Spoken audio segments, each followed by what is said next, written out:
Sa salita ng may kapal na pagkaing kanyang bigay. Alleluia,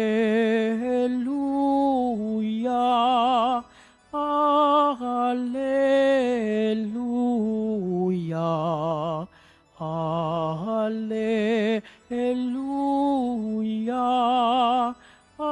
Alleluia.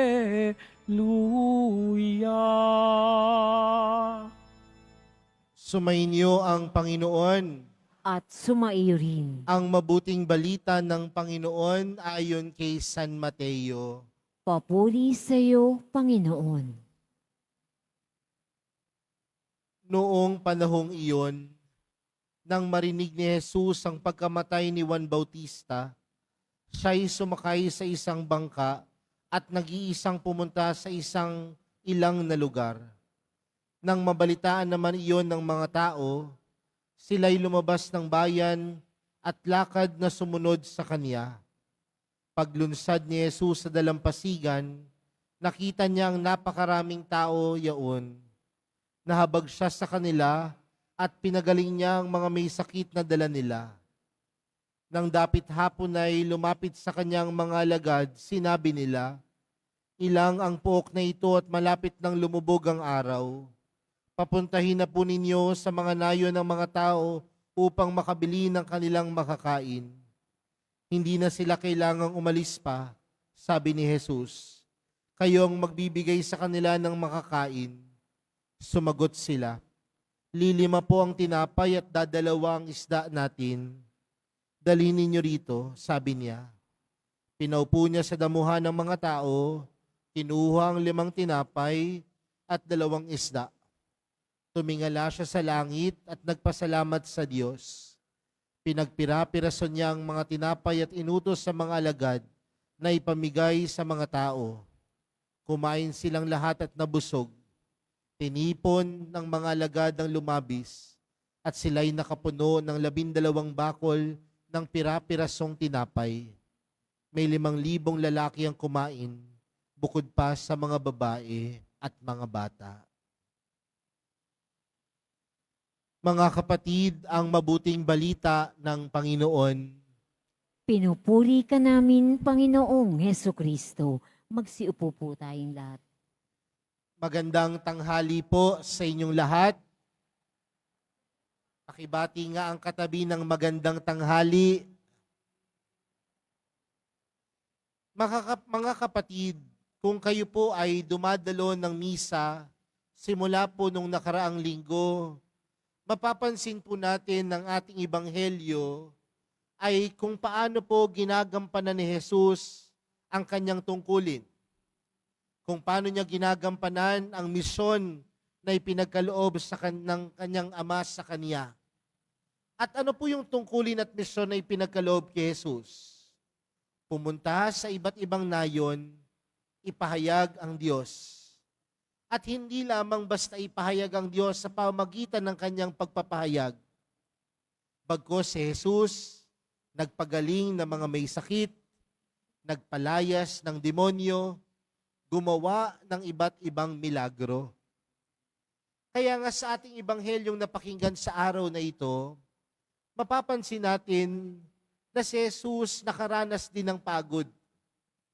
Nakakapagod ho, marahil ang pumunta sa iba't ibang nayon, magpalayas ng masasamang espiritu, makinig sa mga tao, magpagaling ng mga may sakit.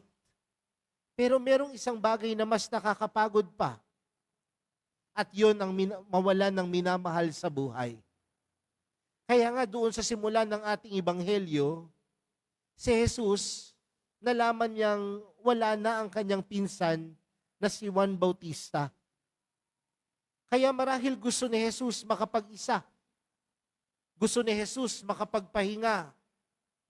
Marahil nung mga oras na yon, gustong sabihin ng Panginoon, "Ako po muna.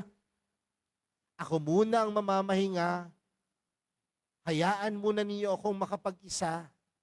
Hayaan muna ninyo akong magsarili." Pero mga kapatid, alam natin ang kwento. Nung si Jesus ay pumunta doon sa ilang na pook, imbis na makapagpahinga, nakita niya ang napakaraming tao na patuloy at gustong sumunod sa kanya. Pero hindi po natatapos doon. Magtatakip silim na. At ang sabi ng mga alagad kay Jesus, pauwiin ninyo na yung mga taong yan. Wala tayong mapapakain dyan.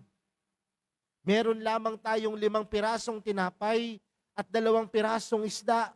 Pauwiin nyo na ho yan. Pero anong sinabi sa kanila ng Panginoon? Dalhin nyo rito ang 5 pirasong tinapay at 2 pirasong isda. Tumingala si Jesus at ipinagkaloob ang mga pagkain. At sabi doon sa Ebanghelyo, nakapagpakain sila ng 5,000 tao bukod sa mga babae at mga bata.